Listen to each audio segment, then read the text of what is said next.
नमस्कार मित्रों। UGC NTA net परीक्षा की इस यूट्यूब कक्षा में आप सभी का हार्दिक स्वागत है। मैं doctor Vijay Kalamdhar, assistant professor, Rajmata Scindia government girls PG college Chhindwara Madhya Pradesh से आप लोगों के बीच उपस्थित हुआ हूँ यूजीसी नेट हिंदी साहित्य और एमए स्तर की विभिन्न यूट्यूब कक्षाओं को लेकर। मित्रों, जैसा कि आप परिचित होंगे ही, यूजीसी ने नेट परीक्षा के पाठ्यक्रम में विगत वर्ष व्यापक पैमाने पर बदलाव किया है। यदि हम इस बदलाव पर एक दृष्टि डालें तो हम पाएंगे कि हिंदी साहित्य के इतिहास के साथ साथ अब साहित्य की विभिन्न विधाओं की श्रेष्ठ रचनाओं के अध्ययन पर भी बल दिया गया है। साहित्य की विभिन्न विधाएं कविता, कहानी, नाटक, उपन्यास के साथ साथ जो गौण विधाएं हैं, आत्मकथा, जीवनी, रिपोर्टाज और डायरी आदि की श्रेष्ठ रचनाओं को भी इस पाठ्यक्रम में शामिल किया गया है। तो अब हमें एक विस्तृत पाठ्यक्रम के लिए एक विशिष्ट रणनीति की आवश्यकता होगी।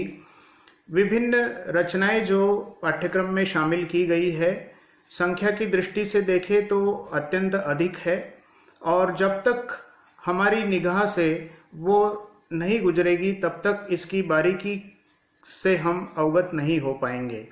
तो आज की इस मेरी पहली YouTube कक्षा में ऐसे ही एक पाठ को लेकर मैं उपस्थित हुआ हूँ। आगे भी इसी तरह से आप किसी हिंदी साहित्य के शीर्षक के अंतर्गत किसी विषय पर आप कक्षा चाहते हैं तो मुझे कमेंट बॉक्स में ज़रूर लिखिएगा। तो आज हम शुरुआत करते हैं यूजीसी हिंदी साहित्य के नेट परीक्षा के पाठ्यक्रम की इकाई 7 में जो कहानियां दी गई है, उनमें से एक कहानी लेकर मैं प्रस्तुत हुआ हूँ जिसका शीर्षक है इंस्पेक्टर मातादीन चांद पर। बहुत ही हल्की फुल्की और व्यंग्यात्मक कहानी है जिसके लेखक श्रेष्ठ व्यंग्यकार हरिशंकर परसाई जी है। हरिशंकर परसाई जी हिंदी के श्रेष्ठ व्यंग्यकारों में गिने जाते हैं। वो वैसे तो किसी परिचय के लिए मोहताज नहीं है, उनकी भाषा और विशिष्ट शैली ही उनकी पहचान होती है। तो आइए हम शुरुआत करते हैं परसाई जी के साहित्यिक जीवन परिचय से।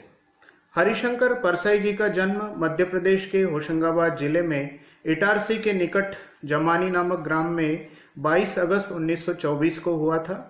आप गद्य साहित्य में व्यंग्यकार के रूप में एक अग्रणी स्थान आप रखते हैं। वसुधा पत्रिका का आपने जबलपुर में रहकर संपादन का कार्य किया, परंतु धनाभाव के कारण इस पत्रिका को बंद करना पड़ा। धर्मयुग और साप्ताहिक हिंदुस्तान के लिए आपने अनेक रचनाएं लिखी। 10 अगस्त 1995 को आपका स्वर्गवास हो गया था। आपने व्यंग्य के क्षेत्र में विभिन्न कृतियों के द्वारा साहित्य में एक अमिट स्थान बनाया है। आपने अपनी कृतियां, कहानी संग्रह, उपन्यास, निबंध संग्रह के द्वारा एक विशिष्ट स्थान साहित्य के क्षेत्र में अर्जित किया है। हम उनकी कृतियों पर यदि एक दृष्टि डालते हैं तो हम पाएंगे कि उनके कहानी संग्रह हंसते हैं रोते हैं जैसे उनके दिन फिरे, उपन्यास रानी नागफनी की कहानी, तट की खोज, ये 2 बड़े और महत्वपूर्ण उपन्यास उनके थे। निबंध संग्रह की यदि हम बात करें तो तब की बात और थी, भूत के पांव पीछे, बेईमानी की परत, पगडंडियों का जमाना, सदाचार का ताबीज, शिकायत मुझे भी है और अंत में तिरछी रेखाएं, ठिठुरता हुआ गणतंत्र, विकलांग श्रद्धा का दौर और मेरी श्रेष्ठ व्यंग्य रचनाएं। इतना विपुल साहित्य उन्होंने हिंदी साहित्य के क्षेत्र में दिया है। यदि हम परसाई जी की भाषा और शैली पर चर्चा करते हैं तो हमें पता लगेगा कि परसाई जी एक सफल व्यंग्यकार तो थे ही और लक्षणा और व्यंजना की शैली के कारण साहित्य में उनका एक विशिष्ट स्थान बनाने में वो कामयाब रहे हैं। आपकी भाषा में यत्र तत्र मुहावरों और कहावतों का प्रयोग हुआ है जिससे भाषा में एक प्रवाह आ गया है, एक रवानगी आ गई है। इनकी भाषा पर हम दृष्टि डालते हैं तो हम पाते हैं कि एक गतिशीलता उनकी भाषा में मिलती है और विभिन्न शैलियों का प्रयोग आपने किया है जिनमें व्यंग्यात्मक शैली, विवरणात्मक शैली और कथानक शैली के दर्शन स्थान स्थान पर हमें होते हैं। अब हम देखते हैं कि जो कहानी जो साहित्य में विधा है, इसका साहित्य में क्या स्थान होता है। कहानी एक बड़ी विधा कही जाती है और इसका गद्य साहित्य में एक महत्वपूर्ण स्थान होता है। कहानी की यदि हम शाब्दिक अर्थ पर जाते हैं तो इसका अर्थ कहना होता है। कहानी के प्रवर्तक एडनर माने जाते हैं। उनके अनुसार कहानी एक संक्षिप्त आख्यान है जो एक बैठक में पढ़ा जा सके। तात्पर्य यह है कि कहानी एक संक्षिप्त गद्य रचना होती है जो व्यापक प्रभाव लोगों के मनो मस्तिष्क पर डालती है। उपन्यास और कहानी सम्राट के नाम से जाने जाते हैं प्रेमचंद कहते हैं, कहानी एक ऐसी रचना है जिसमें जीवन के किसी एक अंग या मनोभाव को प्रदर्शित करना ही लेखक का उद्देश्य होता है। इस तरह से उपन्यास का छोटा रूप यदि हम कहानी को कहें तो यह अतिशयोक्ति नहीं होगा। एक संक्षिप्त और एक पूर्ण रचना होती है जिसका प्रभाव व्यापक होता है। अज्ञेय के अनुसार कहानी जीवन की प्रतिच्छाया और जीवन स्वयं एक अधूरी कहानी है जो उसे उम्र भर मिलती है और समाप्त नहीं होती। इस प्रकार विभिन्न समीक्षकों द्वारा कहानी पर अपने विचार व्यक्त किए गए हैं और कहानी के जो समीक्षा के जो तत्व निर्धारित किए गए हैं जिनके आधार पर हम किसी कहानी की गुण और अवगुण की तलाश करते हैं, वो कहानी के तत्व उपन्यास के तत्व के ही बराबर कहे जाते हैं। चूंकि उपन्यास और कहानी दोनों में कथा तत्व की प्रधानता होती है, इसलिए उपन्यास की समीक्षा के तत्व को ही आमतौर पर कहानी के समीक्षा के तत्व के रूप में माना जाता है। और ये 6 तत्व कहे जाते हैं, जिसमें पहला तत्व होता है कथानक, दूसरा पात्र या चरित्र चित्रण, तीसरा संवाद या कथोपकथन, चौथा वातावरण और देशकाल, पांचवा भाषा शैली और छठा उद्देश्य। इन 6 तत्वों के आधार पर किसी भी कहानी की हम समीक्षा करते हैं, उसके गुण अवगुण की परीक्षा करते हैं और अंत में किसी निष्कर्ष पर पहुंचते हैं कि साहित्यिक मानदंडों के आधार पर किसी कहानी को कौन सा स्थान दिया जा सकता है।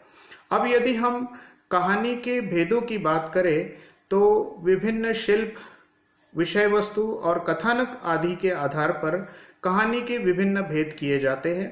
किसी कहानी में कोई विषय प्रधान होता है, किसी कहानी में कोई शिल्प प्रधान होता है, किसी कहानी में कोई घटना प्रधान होती है। तो इन सभी के आधार पर मुख्य तौर पर कहानी के निम्नलिखित हम भेद कर सकते हैं, जिनमें पहला भेद वर्णनात्मक, ऐतिहासिक, आत्मकथात्मक, संवादात्मक, चरित्र प्रधान, घटना प्रधान, मनोवैज्ञानिक, समस्या प्रधान और हास्य व्यंग्यात्मक, ये प्रमुख कहानी के भेद कहे जाते हैं, जिनके आधार पर हम किसी भी कहानी को एक विशिष्ट श्रेणी या कोटि में रख सकते हैं। अब जिस व्यंग को हम पढ़ने जा रहे हैं उस पर भी एक दृष्टि डालना हमारे लिए आवश्यक होता है। व्यंग आधुनिक रूप में एक विधा का रूप प्राप्त कर चुका है, उसे दर्जा वो हासिल हो चुका है, परंतु व्यंग के तत्व जो है हर विधा में उपलब्ध होते हैं और इन तत्वों पर यदि हम दृष्टि डालें तो कुछ चीजें हमारे सामने आती है, जिनमें पहली चीज हमारे सामने आती है वो है यथार्थता की। व्यंग यथार्थ होना चाहिए, किसी काल्पनिक घटना या पात्र को लेकर वह नहीं लिखा जा सकता। साथ ही उसमें वास्तविकता का समावेश होता है, उसमें संवेदनशीलता होनी चाहिए, वह आम जनजीवन से जुड़ा हुआ होना चाहिए और जब तक उसकी संवेदना कहानी में प्रकट नहीं होती है तो वह हमें एक छिछला या उथला ही हमें दिखाई पड़ेगा। कहानी में एक तरह की गंभीरता होती है और जो उछल कूद या जिसे हम कहते हैं कि जो ऊपरीपन, जो छिछलापन जो होता है वो कहानी में व्यंग कथा में नहीं होना चाहिए, ऐसा समीक्षकों का मत है। व्यंग एक गंभीर चीज होती है, केवल उसे हंसी ठट्ठा या मजाक में उड़ाने की वह चीज नहीं होती है। बौद्धिकता का गुण व्यंग में होना चाहिए, वो बुद्धि प्रधान होता है, समझने के लिए अक्ल की होना भी जरूरी होता है, और इसी आधार पर व्यंग को की जो महत्वपूर्ण जो चीजें होती है, लक्षणा और व्यंजना, उसको समझा जा सकता है। व्यंग की भाषा में प्रौढ़ता का गुण होना चाहिए, अर्थात उसमें परिपक्वता होनी चाहिए। भाषा का थोड़े से हेरफेर से वह भाषा की कोटि और श्रेणी में वो दूसरे स्तर पर जा सकता है। इस बात का ख्याल व्यंग्यकार को रखना अत्यंत आवश्यक होता है। इसीलिए परिपक्व भाषा जो लीक से न हटे, जो साहित्यिक मानदंडों से न हटे, उसी भाषा को सार्थक और सारगर्भित माना जाता है। व्यंग में किसी तरह का संकेत दिया जाता है और इसी संकेतों के आधार पर ही उसका मूल्यांकन किया जाता है, और बातें प्रतीकों में कही जाती है, संकेतों में बातें कही जाती है, और इस आधार पर जो है हम कह सकते हैं कि व्यंग एक तरह से जो सामाजिक और विभिन्न जो स्थितियां होती है उसको उघाड़ने का काम करता है।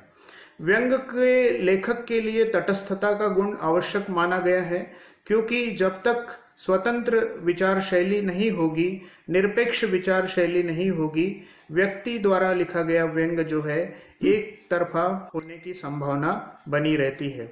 इसलिए तटस्थता का गुण, निरपेक्षता का गुण व्यंग में होना आवश्यक बताया गया है।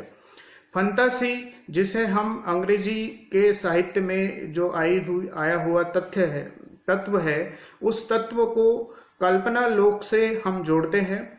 कुछ काल्पनिक चरित्र होते हैं, पात्र होते हैं, मिथक होते हैं, कुछ अलौकिक घटनाएं होती है, उसको व्यंग में शामिल किया जाता है, जिसके माध्यम से वो समाज में किसी तरह के परिवर्तन का संदेश दे सके। आइए अब हम कहानी के समीक्षा की ओर बढ़ते हैं। सबसे पहले जो समीक्षा का हमारा तत्व है, कथानक पर हम दृष्टि डालते हैं। इंस्पेक्टर मातादीन चांद पर ये जो कहानी है, इसमें शुरुआत ये होती है कि कहानी का जो प्रधान जो चरित्र है, जिसका नाम इंस्पेक्टर मातादीन है, इंस्पेक्टर मातादीन को भारत की ओर से प्रतिनिधि बनाकर चांद सरकार के आमंत्रण पर उसे चंद्रलोक में भेजा जाता है। और चंद्रलोक में इसलिए उन्हें बुलाया जाता है ताकि वहां की शासन व्यवस्था और पुलिस व्यवस्था की चुस्त दुरुस्त किया जा सके। चंद्रलोक से इंस्पेक्टर मातादीन को लाने के लिए एक वायुयान की व्यवस्था की जाती है, और अंतरिक्ष अड्डे पर जैसे ही वो पहुंचते हैं, वैसे ही वो अपने साथियों के साथ में रोजनामचा और FIR की कॉपी वगैरह अपने साथ में रखने के लिए हिदायत देते हैं। और वो चढ़ने से पहले वायुयान के चालक से ये हिदायत देते हैं कि क्या सारी व्यवस्थाएं चुस्त दुरुस्त है या नहीं, और इस पर वायुयान का चालक हामी भरते हुए यान को उड़ाकर अंतरिक्ष में ले जाता है। और जब वह हॉर्न नहीं बजाता है तो इंस्पेक्टर मातादीन उसे हॉर्न बजाने के लिए कहते हैं, और यान के चालक द्वारा ये कहा जाता है कि अंतरिक्ष में मीलों दूर तक किसी प्रकार का ट्रैफिक नहीं है, तो हॉर्न बजाने की आवश्यकता नहीं है। परंतु चूंकि पुलिस वाले नियमों से बंधे होते हैं, अनुशासन से बंधे होते हैं, और वो रूल के हिसाब से ही इम्प्लीमेंट करते हैं, इसलिए इंस्पेक्टर मातादीन चालक को कहते हैं कि चाहे कोई हो या न हो, रूल का पालन करना आवश्यक है। तुम हॉर्न बजाते हुए वायुयान को उड़ाकर लेकर चलो। तो इस पर वायुयान का चालक हॉर्न बजाता हुआ वायुयान को चांद की धरती पर उतार देता है।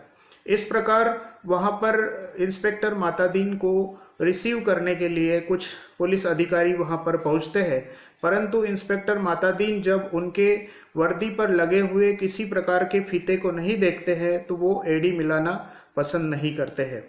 उन्हें अधिकारियों द्वारा एक बंगले में रहने की व्यवस्था की जाती है। दूसरे दिन आराम करने के बाद इंस्पेक्टर मातादीन काम पर लगते हैं।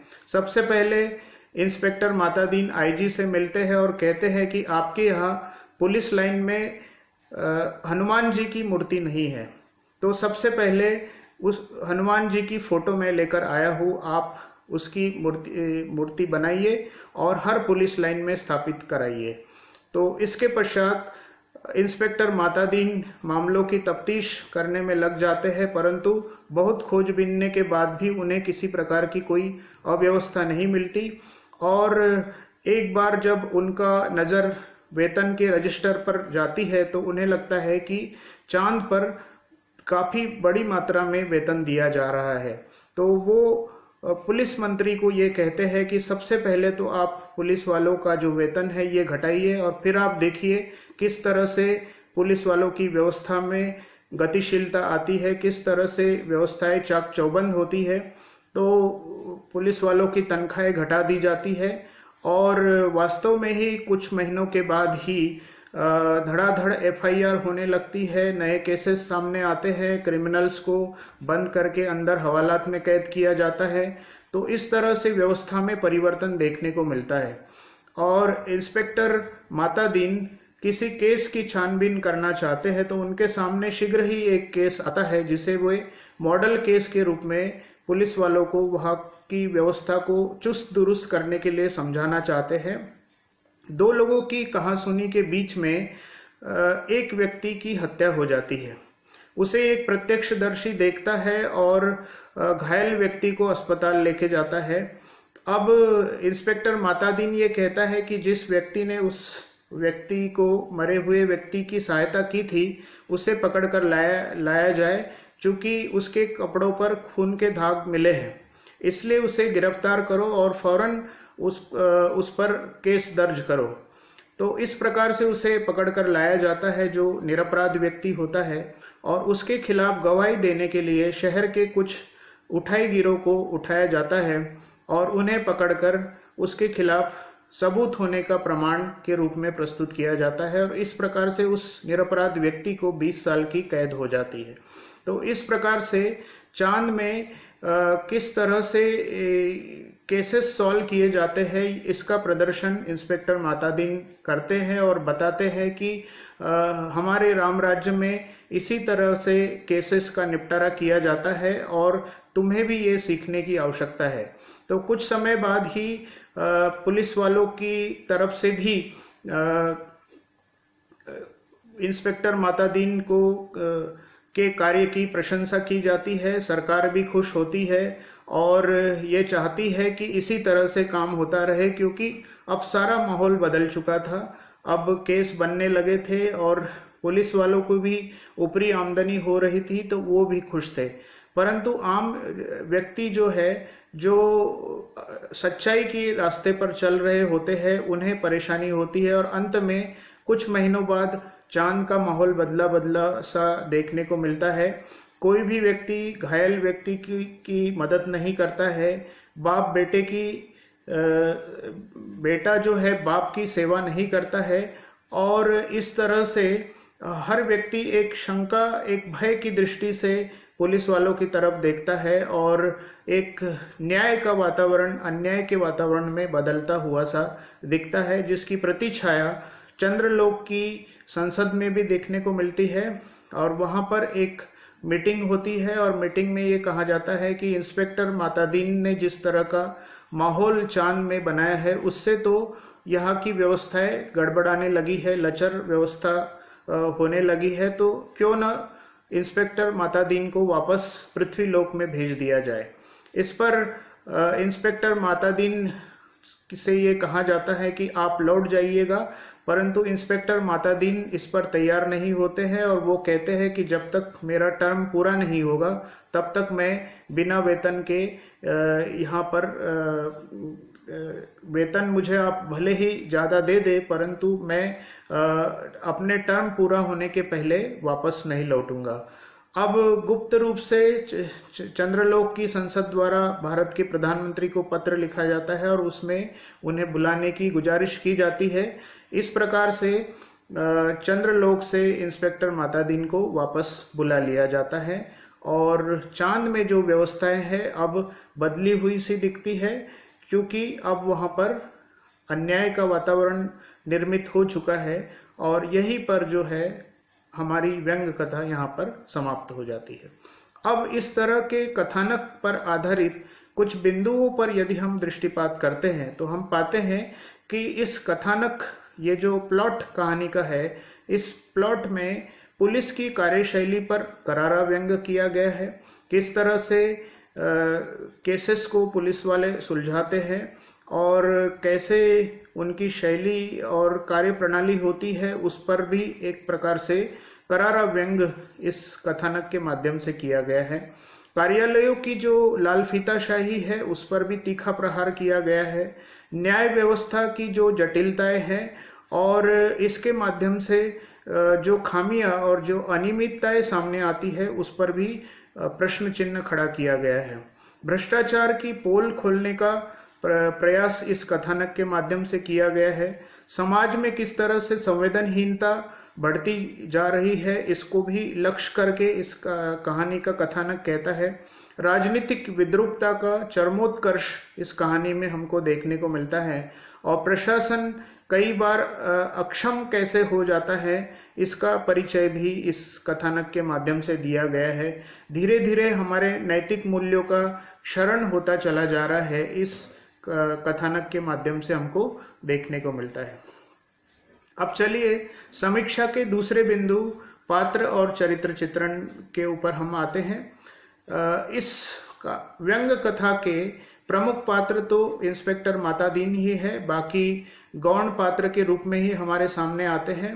पात्र की विशेषता ये होती है कि वह कहानी की घटना को आगे बढ़ाते हैं और संवादों के माध्यम से कथा में एक तरह की गति लाने का काम पात्र करते हैं।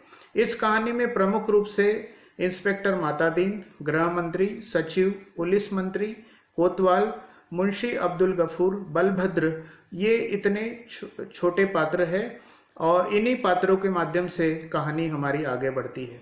जहाँ तक संवाद का प्रश्न है, कहानी के संवाद अत्यंत कुटिल है, संक्षिप्त है, सरल और सहज है। क्योंकि सहजता में ही व्यापक रूप से संप्रेषणीयता होती है। यदि संवाद को जटिल कर लेते हैं या भारी भरकम शब्दावली से ओतप्रोत हम कर लेते हैं, तो वह आम पाठक से दूर हो जाता है। इस कहानी के संवाद अत्यंत चुटीले हैं, गुदगुदाने वाले हैं, प्रहार करने वाले हैं, व्यवस्थाओं पर व्यंग कसने वाले हैं। इसका उदाहरण हमें इन संवादों के माध्यम से देखने को मिलता है। चांद में गवाही देने के लिए कुछ उठाई गिरोह को, कुछ बदमाशों को उठाया जाता है और उन्हें कहा जाता है कि आप उस हत्या के चश्मदीद गवाह बनकर कोर्ट के सामने गवाही दें। और जब वो आनाकानी करने लगते हैं तो इंस्पेक्टर मातादीन उन्हें कहते हैं कि क्या तुम्हें जेल जाना है? यदि तुम जेल जाना चाहते हो तो इसके चश्मदीद गवाह मत बनो। तो इस पर वे क्या कहते हैं, ये संवाद हमको देखने लायक है। वे घबरा कर बोले, साहब हम जेल नहीं जाना चाहते। मातादीन ने कहा, ठीक, तो तुमने उस आदमी को लाठी मारते देखा ना? वे बोले, देखा साहब। वह आदमी घर से निकला और लाठी मारना शुरू किया तो वह बेचारा बेहोश होकर सड़क पर गिर पड़ा। मातादीन ने कहा, ठीक है, आगे भी ऐसी वारदातें देखोगे? वे बोले, साहब जो आप कहेंगे सो देखेंगे। तो इस प्रकार से संवादों में हम देखते हैं कि सहजता है, संप्रेषणीयता है और सरल शब्दों का प्रयोग किया गया है, जिसके कारण से एक तरह की प्रवाह और रवानगी हमें देखने को मिलती है। अब कहानी के समीक्षा के अगले बिंदु देशकाल और वातावरण पर हम एक नजर डालते हैं। स्वातंत्र्योत्तर भारत की सामाजिक, राजनीतिक और प्रशासनिक परिस्थिति का प्रतीकात्मक चित्रण इस कथा में हमको देखने को मिलता है। क्योंकि यह वह दौर था जब परसाई जी लिख रहे थे। 7वां दशक, 8वां दशक और 9वां दशक जब परसाई जी लेखन कर रहे थे और जो राजनीतिक सामाजिक परिस्थितियां थी उस पर उन्होंने तीखा प्रहार प्रतीकों के माध्यम से किया है। चांद की फंतासी के माध्यम से तत्कालीन समाज की मनोदशा का चित्रण इस कहानी में किया गया है। चंद्रमा के भौगोलिक वातावरण के काल्पनिक चित्रण से कहानी में रोचकता और उत्सुकता का समावेश होता हुआ हमको देखने को मिलता है। और जब तक कथा में रोचकता का भाव नहीं हो, यदि कहानी में किसी प्रकार की उत्सुकता न जगे तो पाठकों में उसे पढ़ने में आकर्षकता महसूस नहीं होगी। इसलिए उत्सुकता का होना, रोचकता का होना अत्यंत आवश्यक होता है। इस तरह से देशकाल और वातावरण को चित्रित करने में परसाई जी सफल हुए हमें देखने को मिलते हैं। जहाँ तक भाषा और शैली की समीक्षा के बिंदु का प्रश्न है, परसाई जी ने अत्यंत सजीव और जीवंत भाषा का प्रयोग किया है। भाषा ही इस कहानी की जान है और भाषा में जिन शब्द शक्तियों का प्रयोग किया गया है वो लक्षणा और व्यंजना है। सर्वत्र हमें ये देखने को मिलता है।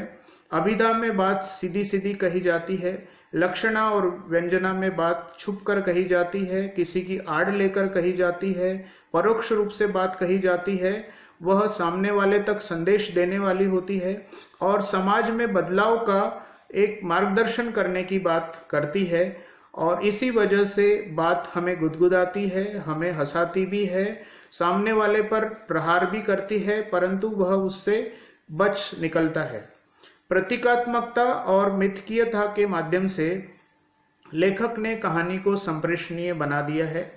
साथ ही जिस तरह की शब्दावली का प्रयोग परसाई जी ने किया है वह अत्यंत ही सराहनीय है। अंग्रेजी के साथ साथ अरबी और फारसी भाषा के शब्द जो उर्दू के माध्यम से हिंदी में आए हैं उनका सर्वत्र प्रयोग हमको देखने को मिलता है। यदि हम शब्दों की बात करें तो हम पाएंगे कि प्रशासनिक शब्द आमतौर पर अंग्रेजी भाषा के प्रयोग किए गए हैं। इन शब्दों में senior, inspector, department, investigation, salute, driving licence, abduction, evidence, FIR, support, government, term, SP, tourist, rule is rule, ये अंग्रेजी भाषा के शब्दों का प्रयोग इस कहानी में हमको देखने को मिलता है। साथ ही उर्दू के शब्द मुल्जिम, मेहरबानी, कमजोर, तनख्वाहे, फौरन, तारीफ, गिरफ्तार, महकमा आदि शब्दों का प्रचुर मात्रा में प्रयोग हिंदी में किया गया है। यदि हम शैली की बात करें तो हम पाते हैं कि शैली कहने का ढंग होता है, शैली कहने की पद्धति होती है और लेखक जिस शैली में अपनी बात कहता है वही उसकी पहचान होती है। कई बार विभिन्न तरह की शैलियों का प्रयोग लेखक करते हैं और इन शैली की वजह से ही वो उनकी पहचान बन जाती है। परसाई जी धारदार व्यंग का लेखन करते हैं और उनमें उनकी शैली का प्रमुख रूप से सहभाग होता है। यदि हम एक उदाहरण पर नजर डालें तो हम पाएंगे कि इस उदाहरण के माध्यम से उनकी उत्कृष्ट शैली का नमूना हमको देखने को मिलेगा। पहले उन्होंने पुलिस लाइन का मुलाहाजा किया। शाम को उन्होंने IG से कहा, आपके यहाँ पुलिस लाइन में हनुमान जी का मंदिर नहीं है?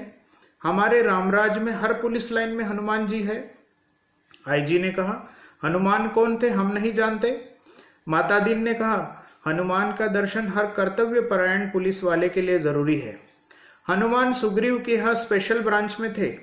उन्होंने सीता माता का पता लगाया था।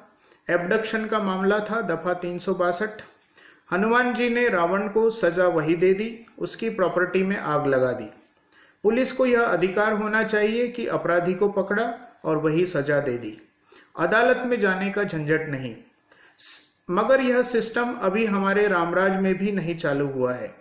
हनुमान जी के काम से भगवान राम बहुत खुश हुए। वे उन्हें अयोध्या ले आए और टोन ड्यूटी में तैनात कर दिया।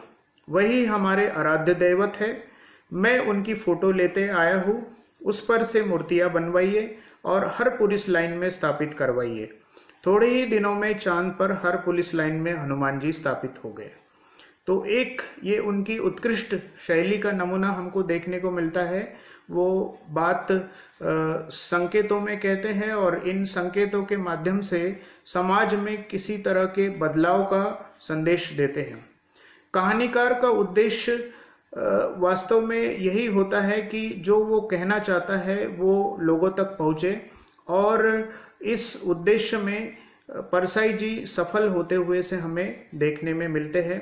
तत्कालीन समाज में पुलिस की जो अकार्यक्षम प्रणाली है इस कहानी के माध्यम से उसे उजागर किया गया है।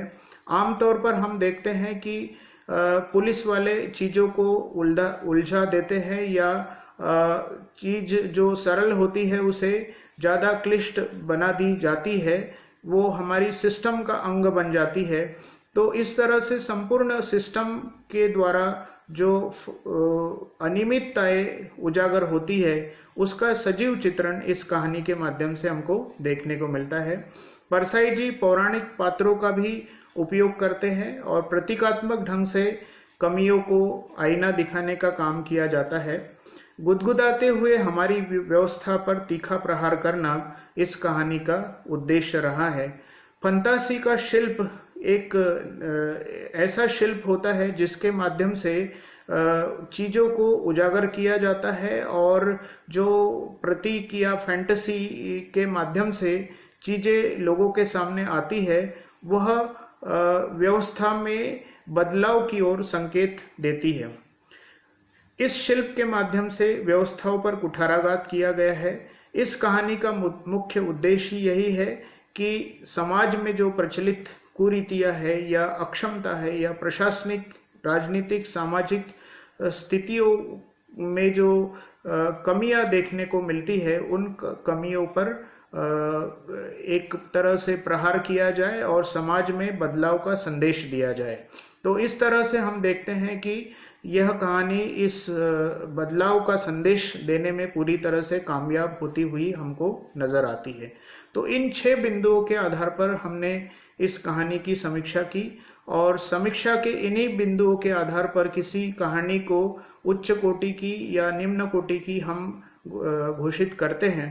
तो इस समीक्षा के आधार पर इस निष्कर्ष पर हम पहुंचते हैं कि हरिशंकर परसाई कथानक की दृष्टि से, पात्र और चरित्र चित्रण की दृष्टि से, देशकाल और वातावरण की दृष्टि से, भाषा और शिल्प की दृष्टि से, उद्देश्य और की दृष्टि से यदि हम देखें तो परसाई जी इस कहानी के माध्यम से समाज की जो कमियां उजागर करने में पूरी तरह से सफल सिद्ध होते हैं।